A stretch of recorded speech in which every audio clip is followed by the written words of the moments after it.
got Matt here today, back at Avidly Talks. Do you want to introduce yourself?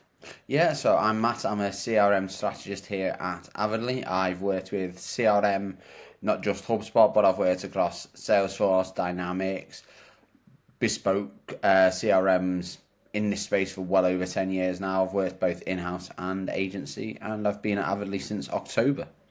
Awesome.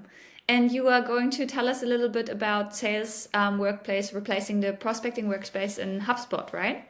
Yeah, so we just get straight into it then. So the first panic that we had from clients was I can't find a prospecting workspace anymore.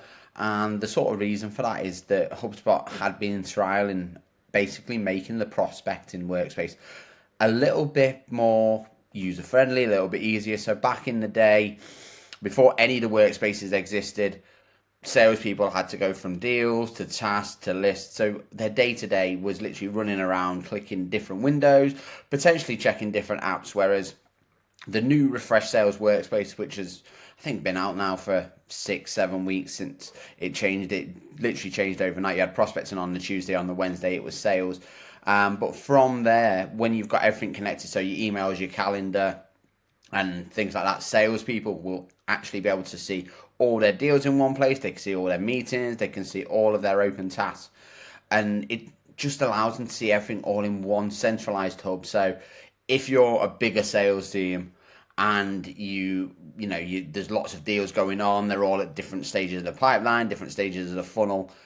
The sales workspace just allows you to see what's more pertinent and things like that, especially if you're using automation. So marketing qualified leads going to sales to accept them, you can see those new tasks easier rather than just having to potentially siphon through 2, 3, 4 pages of tasks because there's outstanding tasks that are sort of being done. But it allows you to look at the schedule for that day as well. So if you've got meetings that are already booked in, especially if they're connected to a user in HubSpot as well, then that is also very, very good as well to sort of manage your schedule. Saying, all right, I'm going to be on a call with X client at this time. I'm doing it on this topic. It just allows you to sort of see everything. So you see what's high priority as well, and whether you've got calling tasks, whether it's just like a follow up. It just allows everything all in one place, which is obviously great for salespeople to prioritize their time and focus it on where it is and reduce the admin side as well. So it sounds like a really positive shift. You kind of like listed quite a lot of benefits. Is there any downsides to the change? Like anything that still needs to be sort of fixed with any sort of updates? Um, Not so much that comes off the top of my head. Again, there are going to be businesses that won't use the sales workspace because there are other systems and there are other ways that they work. So not everyone works solely in HubSpot.